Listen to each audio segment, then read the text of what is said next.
மகாபெரிவாழணும். ஸ்ரீ லலிதா ரகசிகஸ்ரநாமத்தில் வாக்தேவதைகள் அம்பிகையின் நாமங்களாகச் சொல்லிக் கொண்டு வரும் பொழுது ஆனந்த கலிகா என்று அற்புதமான ஒரு திருநாமம்.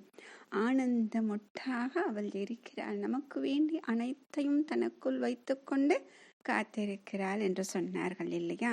அந்த மொட்டு விரிகிறது என்றால் விரிந்தவுடன் நமக்கு அந்த பரமானந்தம் பிரம்மானந்தம் அந்த அனுபவம் கிடைக்குமா அப்படின்னு ஒரு சந்தேகம் நம்மிடம் இருக்கிறதே.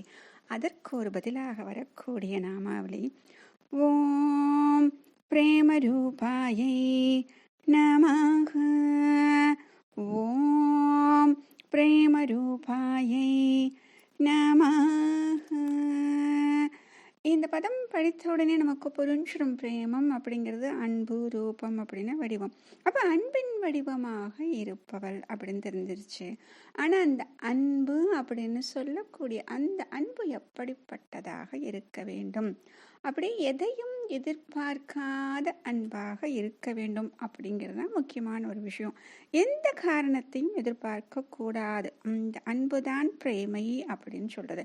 இப்போ அம்பிகை கிட்டேயே நான் அன்பு வச்சிருக்கேன் அப்படின்னா என்ன பண்றோம் அப்படின்னா, நான் உனக்கு இதை செய்கிறேன், நீ எனக்கு செய்துதா அப்படின்னு சொல்லிட்டு அது போன்ற அன்புதான் இன்னும் நாம் வைத்திருக்கக்கூடிய நிலையில் இருக்கிறோம். இன்னும் அந்த படியை நம்ம கடக்கவே கிடையாது இல்லையா? அப்ப அதையும் கடந்து வரக்கூடிய ஒரு நிலை. அந்த நிலையை கடந்தால் எப்படி இருக்கும் என்றால், நமக்கு தெரிந்த விஷயத்தை எப்படி சொல்லலாம் அப்படின்னா, இப்ப நமக்கு புரிஞ்சது போல சொல்லலாம் அப்படின்னா, நீ எனக்கு இதை கொடு அதை கொடுன்னு கேட்காம இருக்கிறது. இது யாருக்கிட்ட இருக்கும் இந்த பண்பு அப்படின்னா, இந்த உலக வாழ்க்கையில் நாம் யாரிடம் பார்க்க முடியும் என்றால் தாயாரிடம் பார்க்க முடியும்.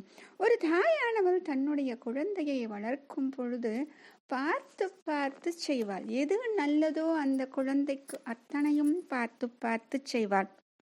அந்த தாயாரிடம் ஏதாவது எதிர்பார்த்து அவள் செய்கிறாள்.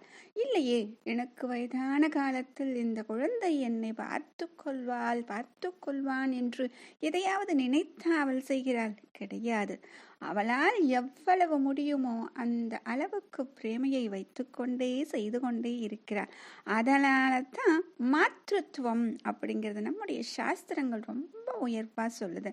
அப்படிப்பட்ட அன்புதான் எதையும் எதிர்பாராத அன்பு. அதைத்தான் பிரேமரூபா அப்படின்னு சொல்றாங்க.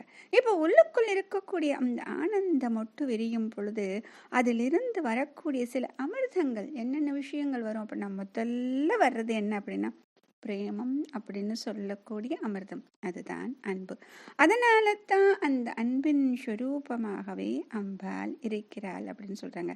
இப்ப இந்த அன்பு அப்படிங்கிறது மற்றவர்கள் மீது நம்ம வைக்கக்கூடிய பிரேமை. இதை யார் மீது வைக்கிறோமோ அதற்கு தகுந்தாற் போல் அந்த பெயர்கள் வேண்டுமானால் மாறுபடும். இப்ப பெரியவர்கள் கிட்ட வைக்கிறோம் பக்தி, சமநிலையில இருக்கக்கூடியவங்க வைக்கிறது நட்பு, குழந்தைகள் கிட்ட வைக்கிறது வாத்சல்யம். ஆக என்ன பண்ணணும் அப்படின்னா, அன்புக்காகவே அன்பு செய்ய வேண்டும் அப்படிங்கிறது தான் உண்மையான தாற்பயம். அப்ப அதனால தான் தமிழ்ல சொன்னாங்க அன்பே சிவம் அப்படின்னு. அப்படிப்பட்ட சிவமாக இருக்கும் அன்பு எந்தவித சுயநலமும் கருதாமல் மற்ற உயிரினங்களிடமும் அன்பு செய்யக்கூடிய அந்த மனநிலைக்கு நாம் வந்துவிட்டாலே இப்ப நமக்கு அம்பாளை தெரிந்து கண்டு விட்டோம் அப்படின்னு நமக்கு தெரிஞ்சிடும். ஏன் அப்படின்னா, எப்ப இந்த ஆனந்தம் மட்டும் விரிஞ்சிச்சு, நம்மளுக்கு விரியுமா விரியாதா அப்படிங்கிற ஒரு தெலை தெரியணும் அப்படின்னா அதுக்கு ஒரு பதில் நம்மளுக்கு தெரியணுமே. எப்போ இது தெரியும், இது எப்படி தெரியும் அப்படின்னு அந்த கேள்விக்கு சந்தேகத்துக்கு பதில் இதுதான்.